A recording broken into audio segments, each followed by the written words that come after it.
Oi. Tentei gravar esse áudio aqui para tentar facilitar um pouquinho na questão da explicação. Espero que ajude vocês e, nas dúvidas, comentários lá no grupo do WhatsApp. Na nossa última aula, a gente falou um pouco sobre coesão e coerência, que é o capítulo 1 do livro, a página 58. Vocês fizeram a leitura e aí a gente discutiu bem brevemente sobre a questão da coerência, que é o sentido. Então, quando a gente fala de coerência, a gente está pensando em fazer sentido. Tem a relação à questão de contexto, de informação, a questão da situação relacionada. Então, por exemplo, um padre vestido com a sua roupa de padre vai para um baile funk. Existe coerência nele estar vestido assim num baile funk? Não. Então, a situação é uma situação que gera incoerência, que gera falta de sentido.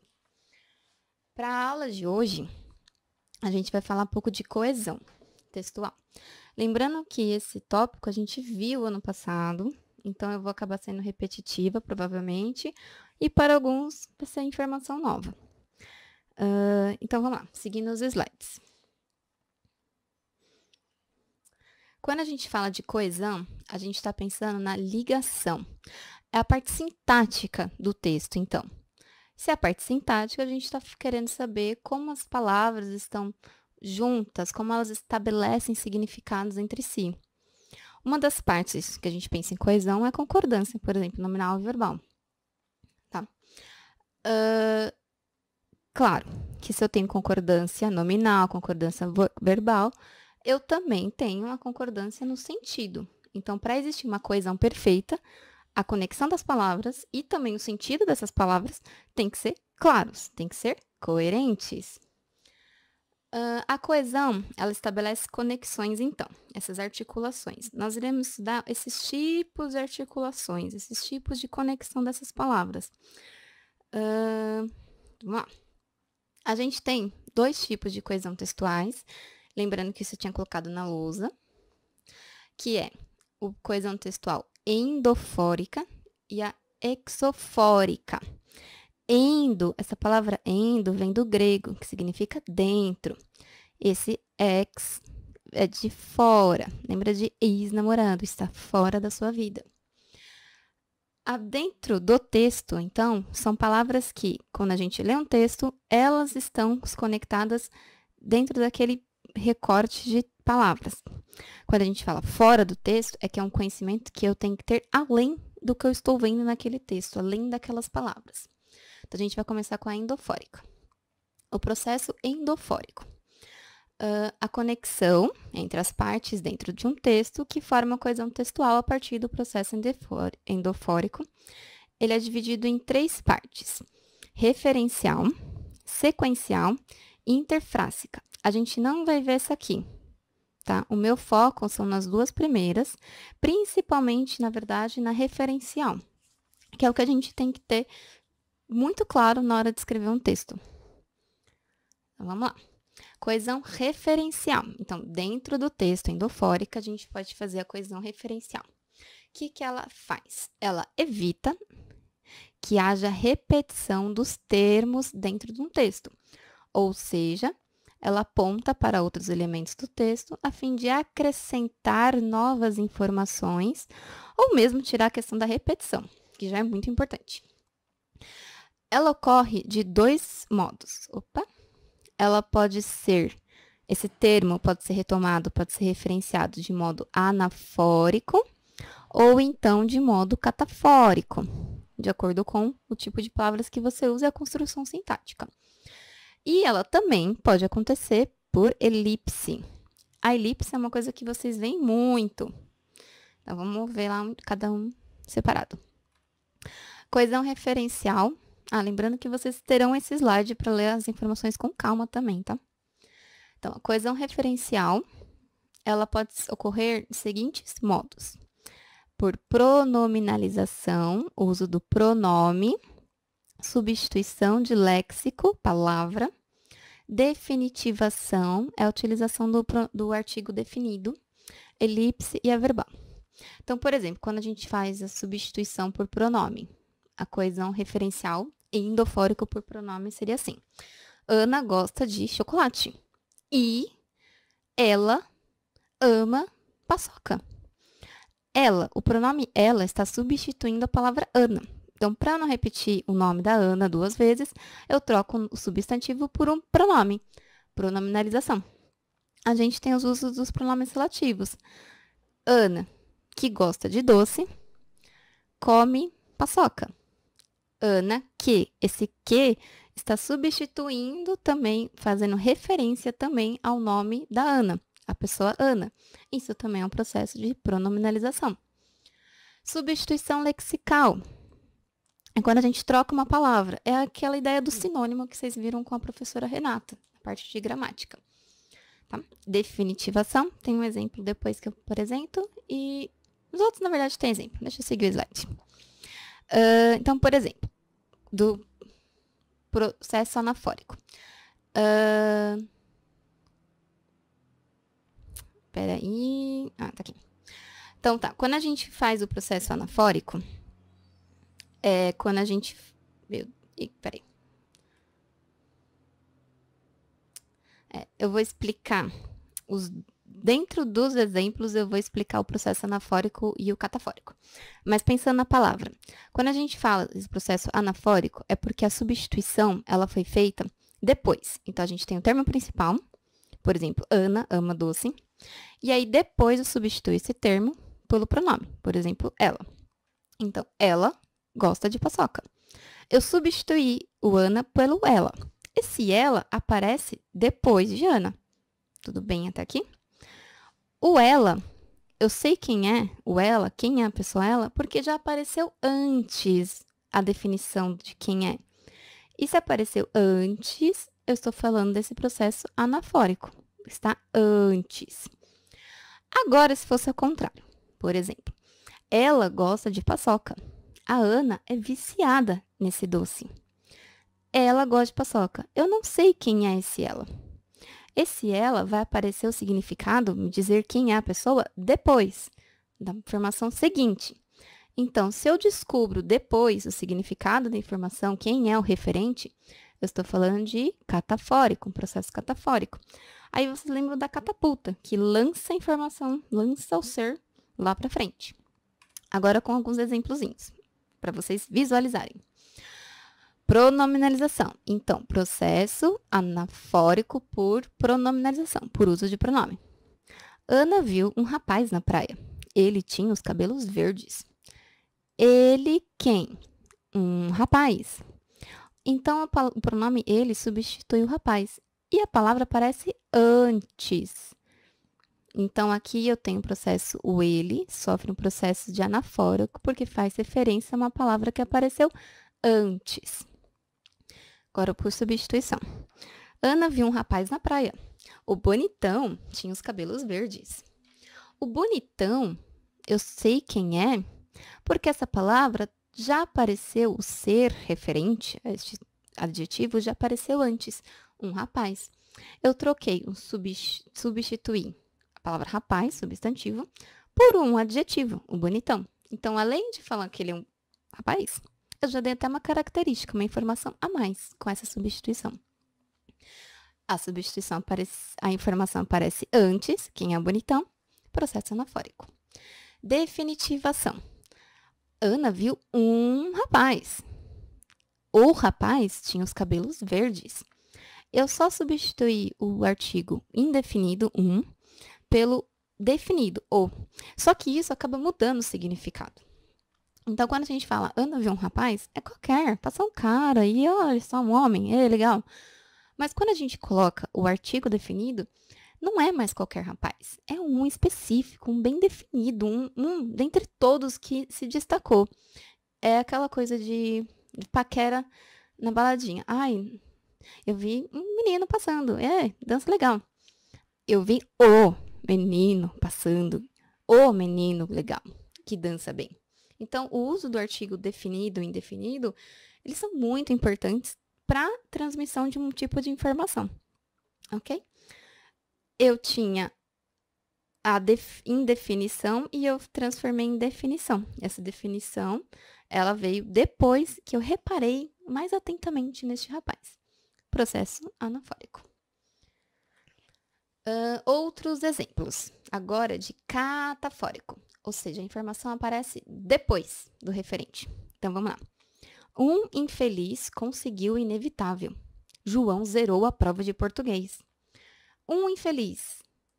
Quem? Não sei quem é esse referente. Como que eu vou descobrir? Lá depois, a informação aparece quem é o referente, que é o João. Próximo exemplo. Nosso objetivo é esse. Passar em um bom concurso. Esse. Quem é esse? Qual é o objetivo? Eu só vou descobrir depois a informação. Então, todo esse trecho aqui, passar em um bom concurso, faz a definição da informação esse, do qual é o objetivo. Então, a informação aparece claramente, o referente aparece depois. Catafórico. Ele jurou aumentar os salários dos professores, o prefeito Haddad. Ele, quem é esse ele? Não sei, eu vou descobrir depois, que é o Haddad. Então, a informação aparece depois, processo catafórico. Agora, a elipse. A elipse, inclusive até uma figura de linguagem, né, que é a elipse, é a omissão de um termo por estratégia. Aqui, na verdade, é justamente para evitar essa repetição de um termo. Só que essa omissão, ela tem que ser clara a informação. Porque não adianta nada a gente esconder um termo e não fazer sentido a frase. Aí a gente vai perder justamente a coesão e também perder a coerência. Então, vamos lá. Primeiro exemplo. Leia os jornais. Ele, revistas. Qual é a relação entre ele e revistas? É o verbo ler. Então, apareceu a informação ler. E, consequentemente, então, eu entendo que nesse número aqui de vazio, que acho que vocês usam muito esse símbolo na matemática, nesse vazio aqui, eu subentendo que aqui existiria um termo que é o verbo ler. Então, a omissão do verbo não faz com que eu não entenda a informação, porque eu tive essa informação dada anteriormente. Outro exemplo. Comi uma torta de maçã e uma de uva. O que é esse termo vazio aqui? Torta. Eu sei que é torta porque eu mencionei anteriormente que eu comi uma torta. Então, aqui, eu posso omitir esse termo para evitar a repetição, porque, obviamente, a conexão do e faz com que de maçã e de uva estejam referindo à torta. Então, eu omito o termo, mas eu mantenho o significado, a informação clara. Outro exemplo. Diante dessa situação, o governo aprovou a lei seca, de cunho autoritário e intolerante, visa a resultados imediatos. O que visa? A lei seca. Então, a lei seca é que visa os resultados. Ela entra como sujeito do verbo aqui. Eu preciso escrever lei seca? Não, porque a informação está clara, a conexão da informação. Posso escrever? Posso, mas aí eu vou ter a repetição aqui da lei seca e depois aqui de novo a lei seca.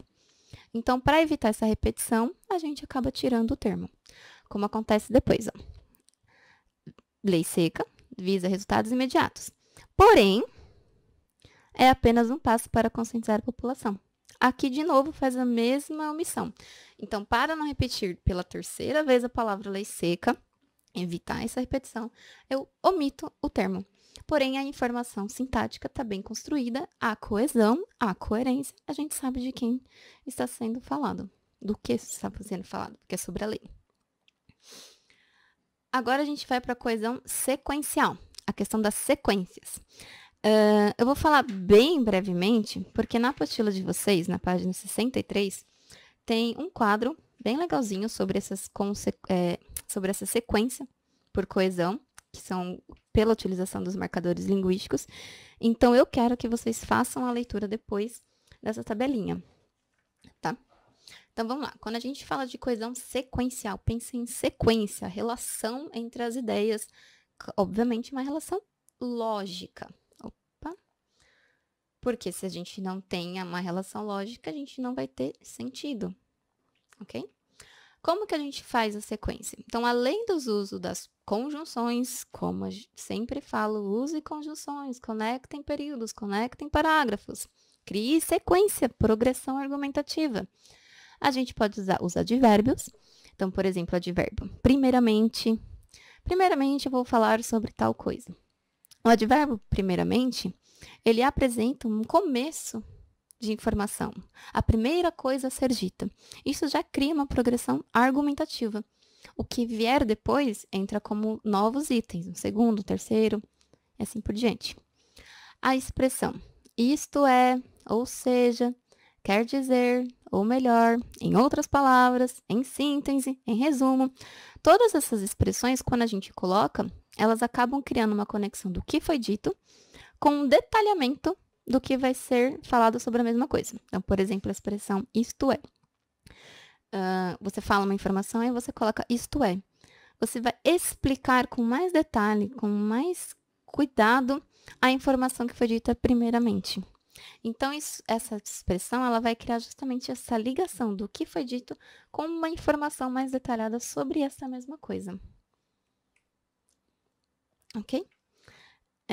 Então, a gente agora vai para o processo exofórico. Está escrito errado aqui. Pontinho negativo para mim. O processo exofórico, ou seja, o que está fora do texto. Então, são informações agora que a gente não encontra especificamente no próprio texto, mas sim dentro do contexto que aquele texto foi publicado, que aquele texto foi falado. Essas expressões que são marcas fora do texto, elas são chamadas de deiticos. Essa palavrinha bem fofinha. Ok? Vamos lá. Lembrando que isso não tem nas apostilas de vocês, mas eu acho muito importante falar. Nem que fosse assim, passar rapidinho por isso. Ok? Então tá, os deiticos. Quais são as palavras que marcam informações fora do texto? Então, a gente tem os pronomes demonstrativos. Os pronomes demonstrativos, eles marcam muitas coisas.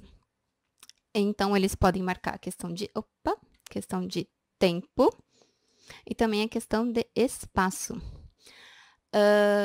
Quando a gente fala de tempo, então a gente tem a diferença. O este é quando a gente está no tempo presente, falando de uma informação presente.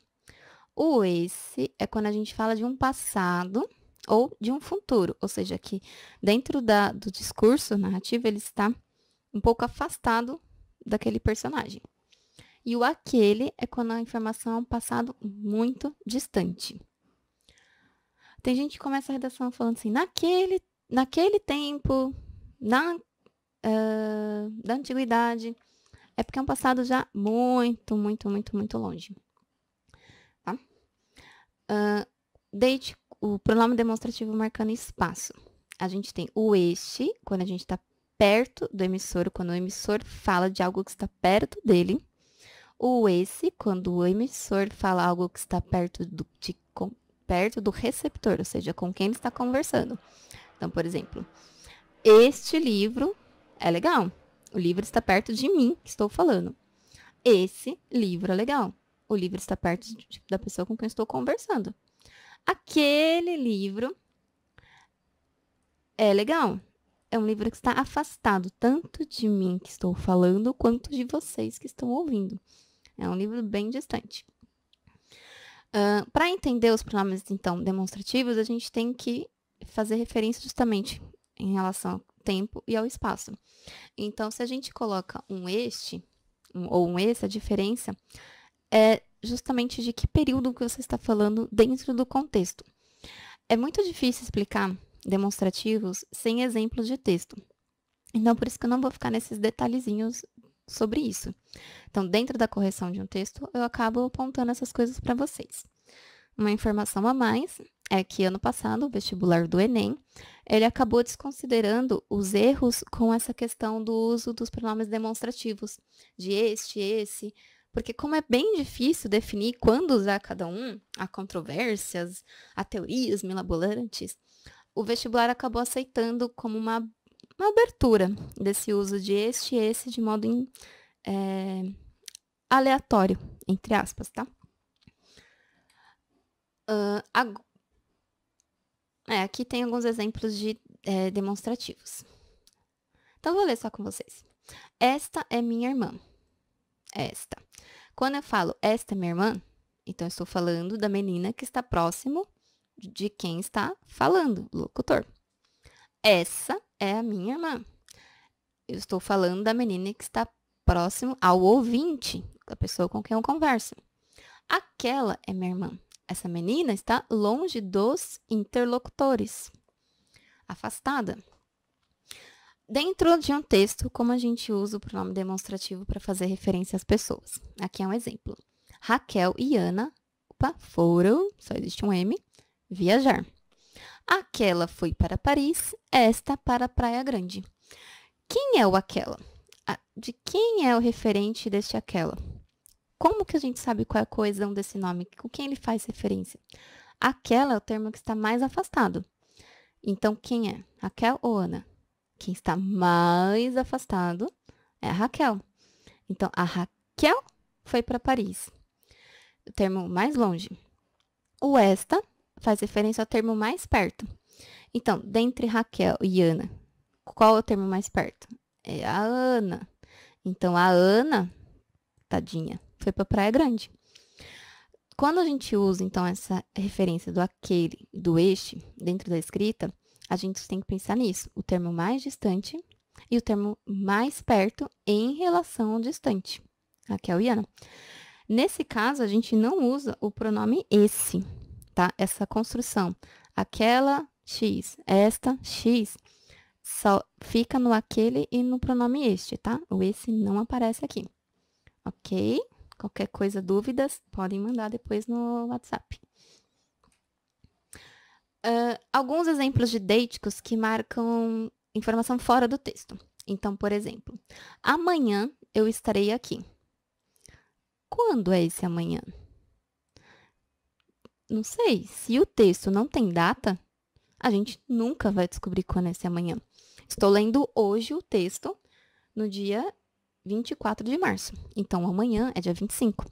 Só que vocês escutarão esse áudio no dia 25. Quer dizer que o amanhã de vocês será dia 26. Então, perceba que a falta de informação, ela acaba prejudicando a interpretação. Então, eu preciso buscar a informação fora do texto, fora desse fragmento, para saber de qual período eu estou falando. Assim como a palavra aqui. Aqui onde? Aqui pode ser qualquer lugar que o leitor esteja lendo. Então, o meu aqui é na minha casa. Amanhã eu estarei aqui, quando vocês leem, o aqui é onde vocês estão. Então, esse referente aqui, ele também não está com a informação completa. Eu preciso de informação que está além do texto. Lembrando que texto, isso aqui, apesar de ser uma frase pequenininha, é um texto, porque tem informação. Segundo exemplo. Ele caminhou até a casa dela. Ele quem? Dela quem? Eu entendo que é um pronome, faz referência a uma pessoa, masculino, aqui é feminino. Mas eu não tenho a informação de quem é o ele. Quer dizer que essa informação ela foi tirada dentro de um contexto e esse referente se perdeu. Então, se eu não sei quem é o ele, a informação é incompleta. E eu preciso buscar essa informação em outro lugar, dentro do contexto que foi gerado. Por isso que é chamado de deítico. A referência do ele e do dela não aparece aqui, aparece fora do texto. É diferente quando a gente pega esse exemplo aqui da lei seca. O referente aparece no texto mesmo. Eu sei quem é o sujeito do verbo visar. Eu sei quem faz referência ao verbo ser, porque apareceu antes, está dentro do texto. Aqui a gente não está com o texto completo, então a informação está fora e eu não, neste caso, eu não tenho acesso a ela. Outro exemplo. Deixei o caderno ali, mãe. Então, ali pode ser vários lugares. Depende de onde você está, onde a sua mãe está. Então, a informação é muito vaga. Eu preciso, dentro de um contexto, entender o que é o ali. O cachorro fez isso comigo hoje. O hoje sofre o mesmo processo do amanhã. Quando que é esse hoje? Que dia que é esse hoje? Isso o quê? Se alguém chega em você e fala, o cachorro fez isso comigo. Você vai perguntar, mas isso o quê? Quer dizer que a informação não aparece dentro do texto, ela está fora. Você precisa saber para poder entender o que está sendo dito. Às vezes, a gente acaba escrevendo numa redação palavras assim, que a gente não dá a referência dentro do texto.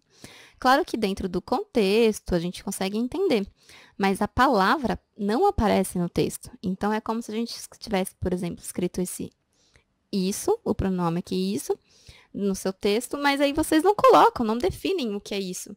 Então, assim, o leitor não é obrigado a descobrir as informações fora do texto. A gente tem que ser muito claro na redação, na marcação sintática escrita da palavra dentro do texto. Ok?